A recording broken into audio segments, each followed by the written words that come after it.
অখিলেশ নিজেকে বাঁচাতে মুক্তি আর অভিজ্ঞান দত্তর সঙ্গে তার সম্পর্ক আর যোগাযোগ সবকিছু বিচ্ছিন্ন করে দেয়। হ্যাঁ বন্ধুরা, এমনটাই দেখা যাবে। বিস্তারিত জানতে ভিডিওটি না টেনে সম্পূর্ণ দেখতে থাকুন।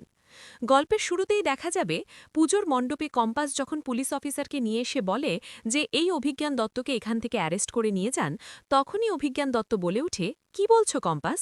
তুমি এসব কথা বলছো কেন? এসব কথা বলতে পারো না। আমাকে পুলিশ কেন অ্যারেস্ট করবে? তখনই অফিসার বলে ওঠে, কেন অ্যারেস্ট করবে সেটা বুঝতে পারছেন না, না বুঝতে চাইছেন না? কারণ আপনি যে অন্যায় করেছেন তার সব প্রমাণ আমাদের কাছে আছে। আমরা সেই প্রমাণের অনুযায়ী আপনাকে অ্যারেস্ট করছি। তখনই অভিজ্ঞান দত্ত বলে ওঠে, আমি আপনাদের কথা কিছু বুঝলাম না। আপনারা বললেই আপনাদের সঙ্গে আমি যেতে পারি না? তখনই অফিসার বলে, আপনি তো একজন ব্যারিস্টার, তাই আপনি খুব ভালো করেই জানেন যে পুলিশ বিনা কারণে কাউকে অ্যারেস্ট করে না, তাদের কাছে যোগ্য প্রমাণ থাকলেই অ্যারেস্ট করতে আসে। এজন্য আপনাকে আমরা নিয়ে যেতে এসেছি। চলুন। এরপরেই দেখা যায় যে কম্পাস বলে, দাদু যে অন্যায় করেছ তার শাস্তি এভাবেই তোমাদেরকে পেতে হবে। তোমাকে সেই শাস্তি আমি পেতে দেব। এরপরেই দেখা যায় যে পুলিশ যখন অভিজ্ঞান দত্তকে নিয়ে যেতে যায়, তখনই মোনালিসা কান্নাকাটি শুরু করে আর বলে, না দাদু, তুমি আমাকে ছেড়ে এভাবে যেতে পারো না। কম্পাস, তুই যে কাজটা করছিস আমি তোকে এর জন্য ক্ষমা করব না, কিছুতেই ক্ষমা করব না। তুই আমার কাছ থেকে আমার দাদুকে সরিয়ে দিচ্ছিস। আমার দাদুকে তুই দোষী প্রমাণ করছিস। আমার দাদু কিছু করেনি বিহান, বিশ্বাস করো, আমার দাদু কিছু করেনি। কম্পাস ইচ্ছা করে আমার দাদুকে ফাঁসিয়ে দিচ্ছে। আমার দাদু এরকম কিছু করতে পারে না। তখনই বিহান কোনো কথা বলে না মোনালিসার হয়ে। তখনই মোনালিসা বলে, আমার পাশে কেউ দাঁড়াবে না এখন। দাদু, তোমার কিচ্ছু হবে না দাদু, আমি আছি, তোমার মোনা আছে, তোমার কেউ কিচ্ছু করতে পারবে না। তখনই শ্রেষ্ঠা মোনালিসাকে বোঝাতে গেলে মোনালিসা সবার সামনে শ্রেষ্ঠাকে অপমান করে। আর তখনই দেখা যায় অভিজ্ঞান দত্ত বলে ওঠে, মোনা চিন্তা করো না, আমি ঠিক চলে আসব। আমাকে কেউ আটকে রাখতে পারবে না। আমি জানি তুমি আমার উপরে একটু ভরসা রাখো। আমি ঠিক চলে আসব, তুমি একটু আমার উপরে ভরসা করো। এরপরেই দেখা যায় যে মোনালিসা বলে, দাদু তোমাকে ছাড়া আমি থাকতে পারবো না দাদু। তখনই দেখা যায় অভিজ্ঞান দত্ত বলে ওঠে, কিচ্ছু হবে না, আমি আছি। এরপরেই দেখা যায় শ্রেষ্ঠা আবারও মোনার কাছে গিয়ে বলে, মোনা একটু চুপ কর না, থাম, এত কষ্ট পাস না মা। তখনই মোনালিসা বলে ওঠে, কিসের মা? তুমি আমার কোনো মা হও না, তুমি আমার শত্রু। তোমার মেয়ে কম্পাস, তুমি কম্পাসের পাশে থাকো, কম্পাসের সঙ্গে কথা বলো, ওর সব কাজে সাহায্য করো, তাই ওর কাছে যাও। তুমি আমার কাছে এসে মেয়ের অধিকার কখনোই চাইবে না। আমি তোমাকে মা বলে মানি না। তখনই শ্রেষ্ঠা বলে, কি বলো মোনালিসা, এভাবে কথা বলিস না। তখনই কম্পাস বিহানকে বলে, বিহান স্যার, দেখেছেন তো আসলে কাকিমার কতটা কষ্ট, তার নিজের মেয়েও তাকে কষ্ট দেয়। তখনই মোনালিসা বলে, কম্পাস তুই আর কোনো কথা বলবি না। তোর জন্য এত কিছু হচ্ছে, তুই আমার দাদুকে এত কষ্ট দিচ্ছিস, তোর জন্য আমাদের পরিবারটা আজকে ভাঙতে বসেছে। তখনই কম্পাস বলে ওঠে, মোনা, বিশ্বাস কর, আমি সেরকম কিছু করিনি। এরপরে দেখা যায় যে মোনালি ওখান থেকে রেগে বের হয়ে যায়। পিছনে শ্রেষ্ঠাও দৌড়াতে থাকে। তখনই কম্পাস আর ঋতুজা, বিহানও পিছে থাকে। তখনই দেখা যায় কম্পাস শ্রেষ্ঠাকে বলে, কাকিমা তুমি এভাবে দৌড়াচ্ছ কেন? তুমি কেন কোথায় যাচ্ছ কাকিমা? তুমি এভাবে যেতে পারো না। তখনই শ্রেষ্ঠা বলে, না কম্পাস, আমাকে যেতে হবে। মোনা হচ্ছে এভাবে দৌড়ে চলে গেল। যদি মেয়েটা কিছু করে বসে, মেয়েটা যদি কিছু হয়, মেয়েটা তো দাদু বলতে পাগল। তখনই কম্পাস বলে, কিচ্ছু হবে না কাকিমা, তুমি একটু নিজেকে একটু সান্ত্বনা দাও। তখনই ঋতুজা বলে, হ্যাঁ শ্রেষ্ঠা, আপনি এতটা চিন্তা করবেন না, মোনা এরকম কিচ্ছু করবে না। আসলে মোনালিসাকে এতটা নোংরা হয়ে গেছে। তখনই শ্রেষ্ঠা বলে, দেখুন দিদি, আমি জানি মোনালিসা যে অন্যায় করছে সেটা আসলে একদম ভালো কাজ না। ওর দাদু এই সব কিছু করাচ্ছে, মেয়েটাকে দিয়ে অন্যায় করাচ্ছে। মেয়েটা কিন্তু এমন ছিল না। ওর দাদু ওকে এমন এমন অবস্থা করেছে যে দাদু যা বলে শুধু তাই করে। মেয়েটার ভবিষ্যৎ এভাবে নষ্ট হয়ে যাচ্ছে। আমি কিছুতেই এগুলো মেনে নিতে পারছি না। মেয়েটার ভবিষ্যৎ এভাবে নষ্ট হয়ে যাবে সেটা কিছুতেই মেনে নিতে পারবো না। তখনই দেখা যায় যে ঋতুজা বলে, শ্রেষ্ঠা, এতটা চিন্তা করবেন না, আমরা আছি, আমরা আপনার পাশে সব সময় থাকব। তখনই শ্রেষ্ঠা বলে, হ্যাঁ হ্যাঁ দিদি, আমি জানি আপনি বিহান আমার পাশে আছেন। এজন্য আমার নিজেকে অনেক ধন্য মনে করি যে আপনি আর বিহান আমার পাশে আছেন। আপনাদের একটা কথা বলছি, আমার মেয়েটাকে একটু দেখে রাখবেন। কম্পাস অনেক ভালো। কম্পাস যে লড়াই করছে এজন্য কম্পাসের অনেক বিপদ হতে পারে। কম্পাসকে খুব খেয়াল রাখবেন। তখনই দেখা যায় যে শ্রেষ্ঠা বিহানকে বলে, বিহান তুমি একটু খেয়াল রেখো। তুমি কথা দাও আমাকে যে কম্পাসের খেয়াল রাখবে। কম্পাসের কখনো যেন আর কোনো বিপদ না হয়, কারণ মেয়েটার ওপর দিয়ে তো কম ঝড় যায় নাই। মেয়েটাকে মারতেও বসেছিল, মেয়েটাকে রেললাইনে বেঁধেও রেখেছিল ওই অভিজ্ঞান দত্ত। মেয়েটাকে কিন্তু আবারও মারার চেষ্টা হবে। তুমি একটু দেখে রেখো দিদি, মেয়েটাকে দেখে রাখবেন। তখনই ঋতুজা বলে যে শ্রেষ্ঠা, আপনি এতটা চিন্তা করবেন না, আমি বিহান আছি তো। আর আমার কাছে সবথেকে বড় বিষয়টা কি জানেন, যে এই প্রথমবার বিহান কম্পাসের কাজে সয় আছে। কম্পাস বিহানের অনুমতি নিয়ে কাজটা করেছে। বিহান কম্পাসের পাশে আছে। এটা দেখে আমারও অনেক ভালো লাগছে দিদি। তখনই দেখা যায় যে শ্রেষ্ঠা বলে, হ্যাঁ, আমি আপনার কথাও একমত হচ্ছি। বিহান, তুমি সবসময় এভাবেই কম্পাসের পাশে থেকো। মেয়েটার তোমরা ছাড়া কেউ নেই। দেখো, মেয়েটা ছোট থেকে অনেক কষ্ট করেছে, অনেক কষ্ট করে বড় হয়েছে। তাই বলছি, মেয়েটাকে সবসময় খেয়াল রেখো। এরপরে দেখা যায় কম্পাস বলে, কাকিমা, আমাকে নিয়ে এতটা চিন্তা করার দরকার নেই, আমার তো এবার তোমাকে নিয়ে চিন্তা হচ্ছে। তখনই শ্রেষ্ঠা বলে, আমার কিচ্ছু হবে না। তখনই দেখা যায় ঋতিজা বলে যে সত্যি শ্রেষ্ঠা, আপনার ওপর দিয়ে এখন কি হবে সেটা আমরা নিজেরাও বুঝতে পারছি না।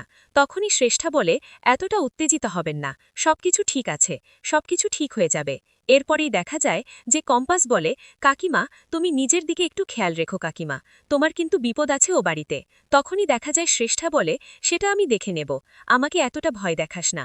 এরপরেই দেখা যায় যে ঋতুজা কম্পাসকে বলে যে কম্পাস, সত্যি শ্রেষ্ঠার কিন্তু বিপদ আছে, আমাদেরকে শ্রেষ্ঠার দিকে খেয়াল রাখতে হবে। তখনই শ্রেষ্ঠা বলে যে দিদি, এতটা ভাবার বিষয় না, আসলে আমি ও বাড়িতে তো আমাকে যেতে হবে, মেয়েটার পাশে দাঁড়াতে হবে। যতই হোক, মেয়েটাকে তো আমি পেটে রেখেছি, মেয়েটাকে বড় করেছি, মেয়েটা আমাকে সহ্য করতে পারে না তাতে কি হয়েছে, কিন্তু আমি তো ওর মা, ওর আগলে থাকার দায়িত্ব তো আমারই বলুন। তখনই দেখা যায় যে বিহান এগুলো দেখে অবাক হয়ে যায়, আর মনে মনে বলতে থাকে যে আমি ওই মেয়েটাকে ভালোবেসেছিলাম। মোনালি যে এত জঘন্য মনের মানুষ যে আমি ওকে ভালোবেসেছিলাম, ও নিজের মার সঙ্গে এরকম ব্যবহার করে, আর আমাদের বাড়িতে আসলে তাহলে আমার মার সঙ্গে ও কি ব্যবহার করত। যাই হোক, যা হয়েছে ভালো হয়েছে, যে ওরকম মেয়েকে আমি আমার জীবনসঙ্গী করিনি। এখন যা হচ্ছে সেটাই হতে দেয়া যাক। এরপরেই দেখা যায় তখনই শ্রেষ্ঠা ওখান থেকে চলে যেতে চায়। বিহান বলে উঠে যে আপনি সাবধানে যাবেন, সাবধানে থাকবেন, আর কোনো বিপদ হলে আমাদেরকে জানাবেন, আমরা সবসময় আপনার খেয়াল রাখব। তখনই শ্রেষ্ঠা বলে, সেটা আমি জানি যে তোমরা আমার খেয়াল রাখবে, আর যেখানে দিদি আছে সেখানে তো অবশ্যই আমার আর কোনো ভয় নেই। আর কম্পাস, একটু সাবধানে থাকিস মা, ওরা কিন্তু তোকে ভালো থাকতে দেবে না। যতই অভিজ্ঞান দত্তকে অ্যারেস্ট করা হোক না কেন, ওর কিন্তু আরও লোক বাইরে আছে, তারা কিন্তু তোর ক্ষতি করার চেষ্টা করবে, আর প্রমাণগুলো নেয়ার চেষ্টা করবে। তুই একটু সাবধানে থাকিস, আমি এখন আছি। মোনাকে একটু একটু সাহস জোগাতে হবে, মোনাটা একদম ভেঙে পড়েছে, আমাকে তো যেতে হবে। এরপরেই দেখা যায় শ্রেষ্ঠা বাড়ির দিকে চলে যায়। তখনই দেখা যায় যে কম্পাস বলে যে কাকিমাকে নিয়ে আমার এখন খুব ভয় করছে মা, কাকিমাকে অনেক কষ্ট সহ্য করতে হবে, কারণ কাকিমা আমাদের হয়ে কাজ করছে। ও বাড়িতে তো এতক্ষণ সবকিছুই ঠিক হয়ে গেছে, যে কাকিমা সবকিছুর জন্য দায়ী, এর জন্য কাকিমাকে অনেক কথা শুনতে হবে। এরপরে দেখা যায় ঋতুজা মনে মনে ভাবতে থাকে যে আসলেই যে শ্রেষ্ঠার উপরে যে কি হবে এখন, ওকে দেখে আমার খুব কষ্ট লাগে, যে নিজের মেয়ে নিজের মাকে এতটা কষ্ট দিতে পারে। এরপরে অন্যদিকে দেখা যায় অভিজ্ঞান দত্তকে থানায় নিয়ে যাওয়া হয়। ওখানে অনেক মিডিয়াও থাকে।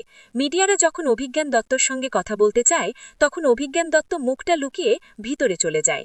তখন সেখানে মোনালিসাও চলে আসে, আর তার বাবাকে ফোন করে যে বাবা, আমি থানাতে আছি, তাড়াতাড়ি চলে এসো, দাদুর সঙ্গে দেখা করতে হবে আমাদের। এরপরে দেখা যায় অভিজ্ঞান দত্তকে যখন হাজতে নিয়ে যাওয়া হয়, তখনই দেখা যায় অভিজ্ঞান দত্ত বলে ওঠে, কম্পাস, আমি তোকে ছাড়ব না, একদম ছাড়ব না, তোর জন্য আজকে আমার এই অবস্থা, সবাই আমার দিকে দেখে হাসাহাসি করছে, আমাকে নিয়ে কথা বলছে। এরপরে তখনই মোনালিসা চলে আসে আর বলে, দাদু, দাদু, তোমার কিচ্ছু হতে পারে না, তোমার মোনা আছে দাদু, তোমার মোনা তোমার কিচ্ছু হতে দেবে না দাদু, তোমাকে ছাড়া আমি থাকতে পারবো না দাদু, তোমার কিচ্ছু হতে পারে না। তখনই দেখা যায় অভিজ্ঞান দত্ত বলে ওঠে যে মোনা, এত চিন্তা করো না, এতটা ভাবার কোনো বিষয় না, আমার ব্যাপারটা আমি বুঝে নেব। তখনই মোনালিসার বাবা বলে যে বাবা, চিন্তা করো না, আমি সবথেকে বড় লয়ার তোমার জন্য কাজ করাবো।